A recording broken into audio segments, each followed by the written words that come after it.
Il est 13 h, vous êtes sur RTI 1, bonjour et bienvenue dans votre journal. Fin des travaux de la 26e Assemblée Générale Extraordinaire de l'Organisation des Premières Dames d'Afrique pour le développement. C'était à Brazzaville, au Congo, des assises au cours desquelles Antoinette Sassou Nguesso du Congo a passé le témoin à la Première Dame de la République de Namibie. Pendant ce temps, ici à Abidjan, Patrick Achille, lui, était sur le terrain pour une visite de chantier des infrastructures en cours de réalisation. Le Premier ministre a pu se rendre compte de l'état d'avancement des travaux et à l'issue de la visite, le chef du gouvernement rassure sur leur bonne évolution. Nous nous intéresserons aussi aux constructions anarchiques en Côte d'Ivoire, des constructions sans autorisation préalable. Le ministère de la Construction s'y attaque avec la dernière énergie. Hier, la brigade d'investigation et de contrôle urbain a procédé à la démolition de 2 villas construites sans permis dans la commune de Bingerville. Dominique Ouattara était récemment à Brazzaville, cette semaine donc au Congo, à l'occasion de la 26e Assemblée Générale Extraordinaire de l'Organisation des Premières Dames d'Afrique pour le développement, des assises qui ont été marquées par l'élection des membres du nouveau comité directeur que dirige désormais la Première Dame de la République de Namibie. Mahama Traoré, reportage. À l'issue d'un huis clos, Monica Gingos, première dame de la République de Namibie, est désignée présidente de l'OPDAD, l'Organisation des Premières Dames d'Afrique pour le développement. Elle aura pour vice-présidente Denise Tshisekedi, première dame de la République démocratique du Congo. L'élection de ce nouveau comité directeur pour un mandat de 2 ans est l'un des temps forts de cette 26e Assemblée générale de l'OPDAD. Créée en 2002, cette entité regroupant les épouses de chefs d'État africains se donne pour mission d'agir dans divers domaines pour le bien-être des populations du continent. Un engagement que remplit depuis 25 ans la première dame de Côte d'Ivoire à travers sa fondation Children of Africa. Que ce soit dans le social, la santé, l'éducation et la protection des enfants, le bilan de Children of Africa est l'un des plus réluisants sur le continent. Nous intervenons dans les secteurs de la santé, de l'éducation et du social grâce aux contributions financières de nos généreux donateurs. Au titre des grands projets réalisés dans le domaine de la santé, je peux citer la construction d'un hôpital mère-enfant de niveau international avec un matériel de pointe spécialement dédié aux mères et aux enfants et qui rend d'énormes services aux populations. En effet, 1/4 de nos patients y sont soignés gratuitement. Dans le secteur de l'éducation, notre dernière réalisation en date est la construction en 2020 d'un groupe scolaire d'excellence dans la commune d'Abobo, dédié à nos enfants défavorisés qui peuvent ainsi recevoir une éducation de qualité dans un cadre adéquat. En ce qui concerne le secteur du social, nous avons réalisé de nombreuses actions dont les 4 principales sont la construction de 4 foyers d'accueil, dont un à Abidjan et les 3 autres à l'intérieur du pays, dédiés à la prise en charge des enfants en difficulté et des enfants victimes de traite, d'exploitation et de travail des enfants. Selon Dominique Ouattara, la Fondation Children of Africa n'entend pas s'arrêter en si bon chemin. Notre plus grande satisfaction est de savoir que chaque action que nous engageons pour le développement de nos communautés contribue à rendre notre Afrique plus belle, plus solidaire et plus forte. Aussi, je voudrais terminer mon propos par des mots d'encouragement et de félicitations à l'endroit de chacune de vous, mes chères sœurs, ainsi que de notre organisation commune pour le bien-être de nos frères et sœurs. Cette 26e Assemblée générale a permis aux Premières Dames d'Afrique d'adopter un nouveau plan d'action. La présidente sortante de l'OPDAD s'est aussi félicitée des initiatives prises par les membres de l'organisation afin de renforcer la résilience des populations face à la Covid-19. Et en marge de cette 26e Assemblée Générale Extraordinaire de l'Organisation des Premières Dames d'Afrique pour le développement, Dominique Ouattara, la Première Dame, a échangé longuement avec la diaspora féminine ivoirienne sur place. Depuis Brazzaville, le compte-rendu de Mahama Traoré et Jérôme Kofi Abolin. La rencontre s'est déroulée dans l'enceinte du Centre de conférence international de Kintélé, commune nord de Brazzaville. Dominique Ouattara reçoit dans une ambiance chaleureuse ses sœurs ivoiriennes qui ont choisi pour Eldorado la République du Congo. L'adresse de bienvenue a été prononcée par l'ambassadrice de Côte d'Ivoire au Congo, Maman Touré. Votre venue en terre congolaise donne de l'espoir à vos filles qui sont devant vous, ici, dans cette salle, dont les activités commerciales ont été éprouvées par la pandémie du Covid-19. Pour l'occasion, toute la communauté ivoirienne vivant au Congo s'est mobilisée autour des femmes. Les échanges avec la Première Dame ont été le lieu pour les premiers représentants de la communauté ivoirienne d'évoquer les sujets liés à l'épanouissement des femmes. Nous voudrions faire part de nos différents projets qui, face aux difficultés que nous traversons en cette période de pandémie, pourraient soutenir nos besoins. Votre appui, surtout dans le secteur de l'agriculture, est particulièrement sollicité. Pour sa part, Dominique Ouattara s'est montrée admirative du labeur des Ivoiriennes vivant au Congo. Elle leur a également fait part des activités que sa fondation Children of Africa mène au profit des femmes, notamment le FAFSI, Fonds d'appui aux femmes de Côte d'Ivoire. Alors, chère sœur, j'ai reçu votre document ici et ça m'a beaucoup intéressée. J'ai regardé et je peux vous dire que nous sommes en train d'étudier comment mettre le FAFSI à disposition des Ivoiriennes qui sont hors de Côte d'Ivoire. J'ai vraiment émis le souhait que le FAFSI vous soit octroyé ici à Brazzaville. Et ma directrice de cabinet, Madame Miao, vraiment, je vais donner des instructions à ce sujet. Elle étudiera les modalités de sa mise en œuvre avec Madame l'ambassadeur Touré Maman afin que cela soit un succès. En attendant la mise en place de cette ligne de crédit FAFSI, la Première Dame Dominique Ouattara a apporté un soutien financier de 10 000 $ à l'association regroupant les Ivoiriennes qui vivent au Congo. En rentrant en Côte d'Ivoire, je vous le disais en titre, Patrick Hachi était hier sur le terrain pour une visite de chantier des infrastructures d'envergure en cours de réalisation pour le bien-être des populations. Le Premier ministre a pu donc se rendre compte de l'état d'avancement des travaux de l'axe Abobo-Anyama-Tomassé, de l'axe Yopougon-Dabou et du 4e pont reliant Adjamé à Yopougon. Des travaux qui se déroulent bien, à en croire le chef du gouvernement. Alexis Ouedraogo, reportage. À bord d'un minibus ce vendredi, le Premier ministre fait sa tournée d'inspection.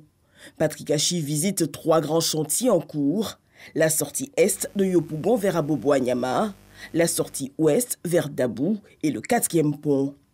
Premier arrêt, le site des travaux d'élargissement de la sortie est d'Abidjan, route prison civile, longue de 23 km. Autre escale clé, le stade des Bempé et ses voies d'accès indispensables pour la CAN 2023. Plus loin, la sortie ouest du carrefour Jacquesville, dont les travaux comprennent la réalisation d'une autoroute de 2 fois 2 voies, la construction de passerelles piétonnes au-dessus de l'autoroute de Yopougon. On peut s'estimer heureux de l'avancée de ces chantiers qui vont permettre véritablement de fluidifier le trafic, de permettre également de désenclaver, je dirais, un certain nombre de quartiers et de permettre d'accéder aisément d'une part à la voie qui mène sur Abengourou ou Bondoukou, la voie de l'Est, et également bien sûr celle qui mène à Dabou, mais plus particulièrement qui va se prolonger sur la côtière qui actuellement est en construction et qui va nous mener jusqu'à San Pedro, pour lequel également vous savez qu'il y a un stade qui sera utilisé lors de la CAN. Mais nous sommes relativement confiants avec les échanges que nous avons eus avec les entreprises et les quelques actions qui restent à mener pour pouvoir permettre de poursuivre dans les délais convenus. Ces chantiers-là vont être pris assez rapidement.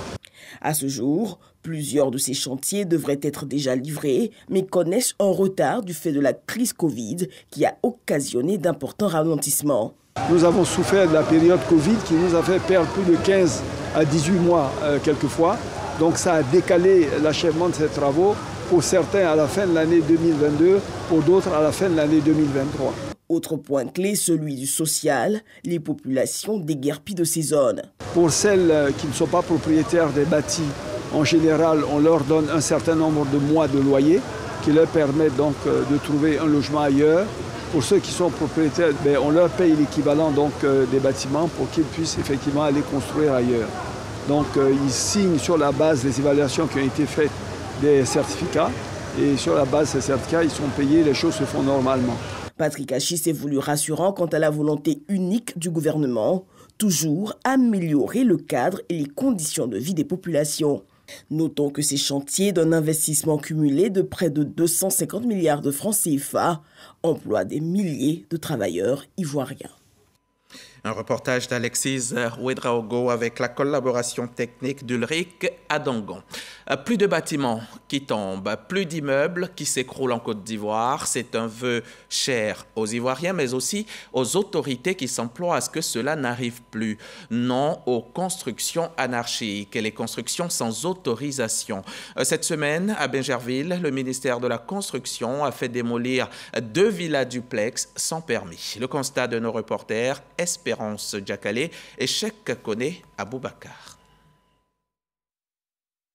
Une fois de plus, la brigade d'investigation et de contrôle urbain du ministère de la Construction, du Logement et de l'Urbanisme a exécuté une mission de démolition. Il s'agit de 2 villas duplex situées dans la commune de Bingerville, toutes 2 érigées sans permis de construire. Ces opérations s'inscrivent dans le cadre de la lutte contre les constructions anarchiques instituées par le ministère de la Construction, du Logement et de l'Urbanisme. Nos équipes sont donc passées pour faire le contrôle et nous avons demandé l'arrêt des travaux. Malheureusement, le promoteur a poursuivi ses travaux et le 19 janvier 2022, nous lui avons notifié la mise en demeure de démolition. Cette démolition, c'est pour interpeller tous nos concitoyens que, avant de construire, il faut avoir les autorisations nécessaires. Le ministère de la Construction invite les maîtres d'ouvrage à se conformer aux règles de la construction en ayant recours aux spécialistes de ce domaine. Parce que nos maisons ne doivent plus être transformées en tombeaux. Voilà 3 ans que le SIGMAT a été mis en place. Le SIGMAT, c'est le système interconnecté de gestion des marchandises en transit entre la Côte d'Ivoire, le Burkina Faso et le Niger. Et depuis sa mise en place, quel bilan peut-on faire? Et c'est pour répondre à cette question que les administrations douanières de ces 3 pays sont réunies à Abidjan avec pour objectif également d'améliorer l'efficacité de l'interconnexion. Lonsine Bakayoko, témoignage. Après Niamey, voilà les administrations douanières de la Côte d'Ivoire, du Burkina Faso et du Niger, réunies à Abidjan pour la 2e réunion du comité de pilotage des projets liés au système interconnecté de gestion des marchandises en transit.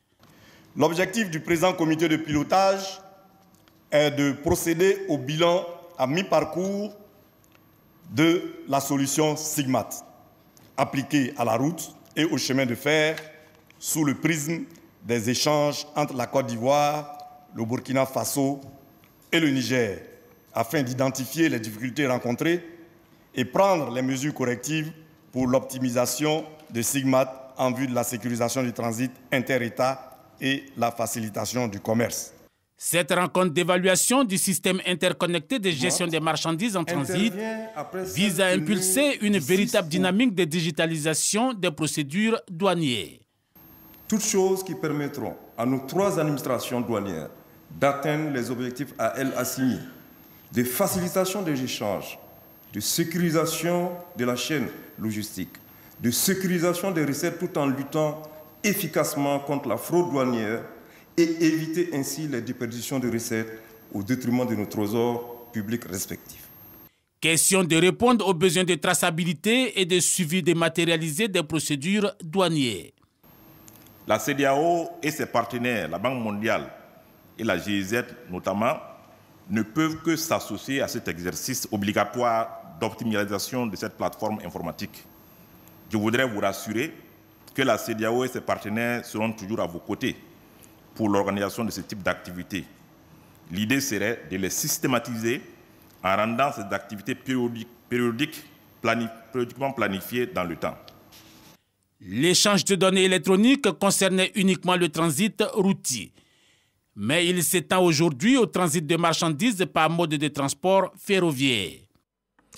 La Côte d'Ivoire a accueilli cette semaine des investisseurs qataris qui ont pu échanger avec les autorités avant de visiter quelques entreprises. Ils ont donc pu se rendre à Grand Bassam, à une 50aine de kilomètres d'Abidjan, pour voir de près la zone franche Vitib, le village des technologies, de l'information et de la biotechnologie. David Soyo et Franck Quadio ont accompagné la délégation pour RTI 1, leur reportage. La coopération entre la Côte d'Ivoire et le Qatar est de plus en plus dynamique. Depuis une semaine, des investisseurs d'un groupe qatari spécialisé dans le domaine numérique et biotechnologique sont sur le sol ivoirien. Une rencontre ce jour avec les responsables du village des technologies de l'information et de la biotechnologie Vitib, une zone franche de plus de 600 hectares. Nous souhaitons donc via cet échange et cette mission-là partager notre savoir-faire, mais aussi proposer dans le cadre de cette prospection notre volonté de travailler sur certains projets dans le cadre de la digitalisation des administrations gouvernementales, la mise en place des académies de formation numérique, mais aussi voir de plus près quelles sont les opportunités de partenariat. Nous venons de faire vraiment une grande rencontre, une bonne réunion. Et je crois qu'au sorti de cette réunion-là, nous sommes très satisfaits pour toutes les propositions qui ont été faites par cette délégation. Une délégation d'hommes d'affaires conduite par l'ambassadeur de Côte d'Ivoire au Qatar, Abdoul Karim Sissi. La mission que nous menons ce matin au Vitib s'inscrit dans le cadre de la diplomatie économique qui est portée par le ministère d'État, le ministère des Affaires étrangères. Donc ça rentre dans notre mission, n'est-ce pas, notre mission de promotion de l'économie ivoirienne, n'est-ce pas, à l'international. Après le Vitib, les hommes d'affaires mettent le cap sur l'université virtuelle du Côte d'Ivoire. Il s'agit de tisser des relations de collaboration après la matérialisation du déploiement de l'aéronautique qatari et plusieurs autres marchés en cours. Le Qatar prend ses quartiers petit à petit à Abidjan. Un reportage de David Soyo, commenté pour vous par Franck Quadio. Et on passe au chapitre Covid de ce journal.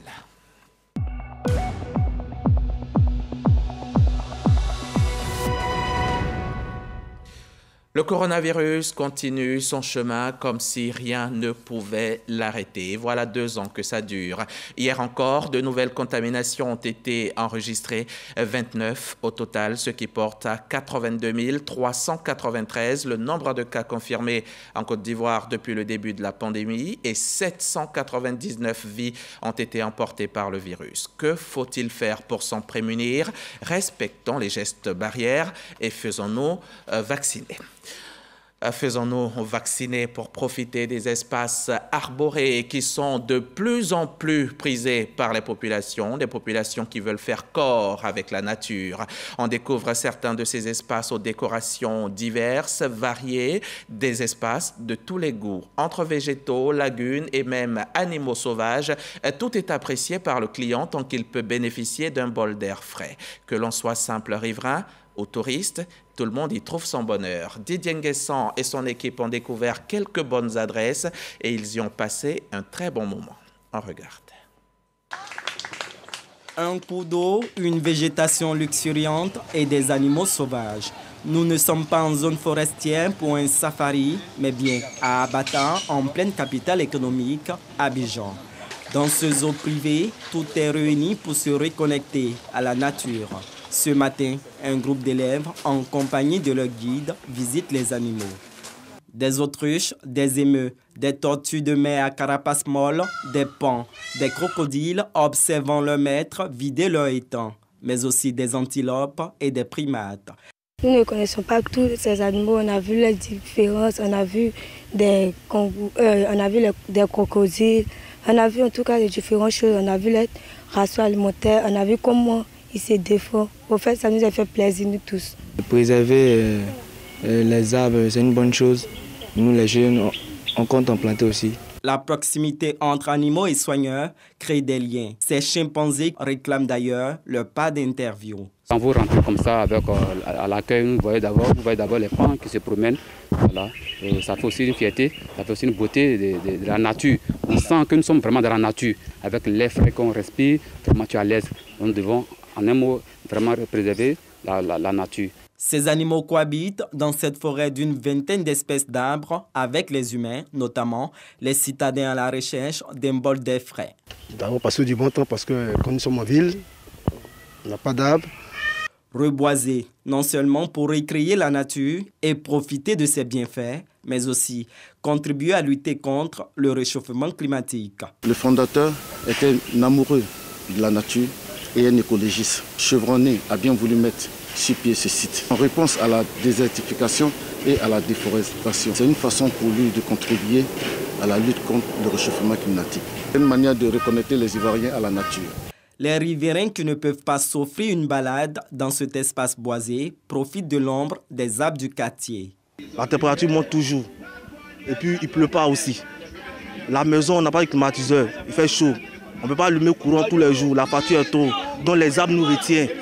Ici, on respire bien, l'oxygène quand il fait jour, on est à l'aise, on cause. S'il n'y a pas d'arbres, peut-être qu'il n'y a personne ici. Ces espaces arborés ne profitent pas qu'aux nationaux. À Bingerville, ces Camerounais venus participer à un colloque international et 7 Françaises en mission apprécient l'approche reconnexion à la nature. Après avoir fait le colloque, c'est comme un ouf de soulagement. On recule pour mieux rebondir en vue de relever de nouveaux challenges. Donc c'est le ressourcement, le repos et la recherche d'une nouvelle inspiration, d'un nouveau souffle pour mieux rebondir. C'est un cadre paisible, c'est calme, il est propice à la réflexion et suscite même de l'inspiration. C'est exactement ce genre d'endroit qui permet de retrouver de l'énergie, d'écouter, de se laisser rafraîchir par le vent, de regarder l'eau, de regarder les hérons, de regarder les salades de mer, les pêcheurs qui passent. Oui, ça fait vraiment un bien fou et c'est vraiment apaisant. Et rien de mieux pour retrouver confiance en soi et redonner goût à la vie. Les espaces privés végétalisés sont de plus en plus prisés des populations pour se recréer. Généralement, les restaurants, c'est entre les 4 murs avec la climatisation. Donc, on a voulu quand même sortir de ce cadre-là, créer quand même un espace plein d'air, juste pour bénéficier un peu de la nature, de l'air frais. Les lieux publics aménagés à cet effet, le jardin botanique de Bingerville et la forêt du Banco demeurent des références à Abidjan pour se ressourcer. À la recherche d'un bol d'air frais, un très joli reportage de Didier Nguesson à revoir sur tous nos supports digitaux. Après la cérémonie officielle de novembre 2021, présidée par le chef de l'État lui-même, les 2e et 3e prix d'excellence ont été attribués. Les lauréats ont été récompensés cette semaine par le ministre Laurent Tchagba, les lauréats donc du département Eaux-et-Forêts. Ce sont les 2e et 3e prix du meilleur comité de lutte contre les feux de brousse, le meilleur acteur de reboisement et le meilleur agent technique. Le compte-rendu de Franck Quadiro. Prix d'excellence du meilleur acteur du reboisement, M. Dibo Sahin Timothée. 5 novembre 2021, journée nationale de l'excellence, présidée par le chef de l'État, Alassane Ouattara. Le lieutenant Koulibaly Kader, Dibo Timothée et le comité villageois de lutte contre les feux de brousse de BKA, sous-préfecture de Niélé, sont les lauréats nationaux au niveau des eaux et forêts. Mais 2022, le temps est venu à l'instar des autres entités administratives de remettre leurs récompenses aux 2e et 3e prix nationaux concernant l'activité forestière. Ceux qui sont les mieux outillés, nous nous sommes approchés d'eux, à savoir la Société de développement des forêts de la Côte d'Ivoire, la SODEFOR, qui nous ont accompagnés, encouragés dans le reboisement. En plus du meilleur acteur du reboisement, le meilleur comité de lutte contre les feux de brousse et le meilleur agent technique sont récompensés. Respectivement, les prix reviennent au comité de Koulika et au capitaine Dadier Florent. Des récipiendaires qui mesurent l'ampleur de la distinction. Cette distinction est pour nous, au-delà de la reconnaissance de notre mérite, une invitation à redoubler d'efforts dans nos missions quotidiennes afin d'apporter notre modeste contribution. 6 récipiendaires, c'est-à-dire 2 par catégorie pour 2021 et autant de défis. L'autorité de tutelle, Laurent Tchagba, les a exhortés au dépassement et à la saine émulation. C'est le lieu pour moi de féliciter ces récipiendaires qui ont fait preuve d'abnégation au travail et de dévouement. Bravo à vous. J'exhorte donc les autres à suivre leurs traces et les agents du ministère des Eaux et Forêts ne devraient pas rester en marge. Cette célébration, rappelons-le, s'inscrit dans la continuité de la 8e édition de la célébration nationale de l'excellence qui a lieu chaque année. Franck et Célestin Frodo. Les femmes entrepreneurs du voyage et du tourisme de Côte d'Ivoire se sont mises ensemble à travers une association, le FEVETSI. Elles ont décidé de mutualiser leurs efforts pour le développement de leurs activités et surtout l'exécution de marchés communs. Une association portée cette semaine sur les fonds baptismaux en présence de Patricia Omouitia. Passionnées et entreprenantes, elles se sont réunies pour former le réseau des femmes entrepreneurs du voyage et du tourisme. L'objectif est de créer une communauté féminine au sein de cette industrie en vue de mutualiser leurs efforts pour le développement de leurs activités. Il s'agit aussi de réunir des talents, des forces. Ces femmes entrepreneurs ont pu créer des entreprises avec des ressources à disposition du public ivoirien et étranger. Regrouper ces compétences permettra de proposer des services et produits de haute qualité pour le tourisme ivoirien. Cette année, le ministère du Tourisme souhaite voir davantage de femmes assumer des rôles dans le secteur du voyage et du tourisme dans notre pays. Occasion pour la tutelle d'encourager ces femmes entrepreneurs du secteur. Le ministre m'a demandé de vous encourager, de vous soutenir en son nom, pour dire que vous pouvez compter sur lui nuit et jour. Le réseau de femmes entrepreneurs du voyage et du tourisme veut également contribuer à la croissance globale du tourisme ivoirien en collectant des données au profit du secteur. Le lancement des activités du réseau des femmes entrepreneurs du voyage et du tourisme marque ainsi officiellement le démarrage des activités du FEVET. Des femmes entrepreneurs, il y en a. Des femmes députées, il y en a aussi. On parle d'émancipation. Alors, une trentaine de femmes députées qui sont toutes des mamans ont été célébrées cette semaine à l'occasion de la fête des mères. C'était à l'initiative de la ministre de la Femme, de la Famille et de l'Enfant. Reportage assuré par une maman, Aïcha Ouattara, commenté par Godfrey Okambawa. Loin de l'hémicycle où elles siègent, ces femmes députées, mais aussi mères de famille, prennent une pause, le temps d'être célébrées. Ces femmes, au nombre de 35, sont honorées par la ministre de la Femme, de la Famille et de l'Enfant, Nassénéba Touré. Une reconnaissance à l'occasion de la célébration de la fête des mères. Pour ces mamans députées à l'Assemblée nationale, concilier la vie de famille et représentante du peuple est un sacerdoce.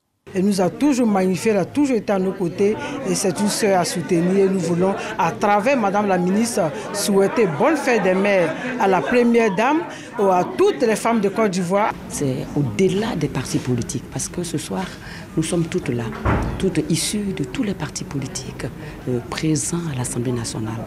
Et nous avons échangé sincèrement avec Madame la ministre. Selon Nassénéba Touré, les femmes députées sont les représentantes du peuple. À l'hémicycle, elles jouent un rôle important pour l'amélioration des conditions de vie des femmes et surtout des mères. Aujourd'hui, j'ai eu l'insigne honneur de recevoir des mères spéciales, représentantes du peuple, à l'hémicycle des mamans députées pour leur souhaiter bonne fête des mères et échanger avec elles sur l'épineuse question de la solidarité féminine, de l'autonomisation des femmes, de l'union des femmes de Côte d'Ivoire autour des idéaux du vivre ensemble de son Excellence le Président de la République, Alassane Ouattara. Les femmes députées s'engagent à une solidarité féminine à travers des propositions de loi pour l'épanouissement des femmes en général et des mères en particulier qui luttent au quotidien pour le bien-être de leur famille. En bref et en image, direction à couper au sud-est de la Côte d'Ivoire, juste à quelques 140 km d'Abidjan. On va célébrer un anniversaire, un cinquantenaire sur place. L'inspection de l'enseignement préscolaire et primaire fête ses 50 années d'existence. Un événement célébré en présence des acteurs du système éducatif de la région de Lamé. sous le patronage du Premier ministre Patrick Achiong. On saura plus avec notre reporter Godefroy Okambawa. Eux se sont donnés pour mission de briser des rêves. En Haïti, les gangs continuent de faire la loi en toute impunité. Et vendredi 10 juin, hier, l'une des principales bandes armées de Port-au-Prince a détourné 2 minibus et pris l'ensemble de leurs occupants en otage. La situation sécuritaire dans le pays continue à se dégrader. Pour le seul mois de mai, l'ONU a recensé au moins 200 enlèvements en Haïti, très majoritairement dans la capitale. Les 2 chauffeurs et les 36 passagers sont aux mains de l'organisation criminelle dirigée par le surnommé ISO. Celui-ci ne s'en est pas caché du tout. Dans une courte vidéo diffusée sur les réseaux sociaux, il a revendiqué ce rapt de ce groupe. Et RTI1 revendique la place de leader dans le champ audiovisuel ivoirien. À demain, 13h.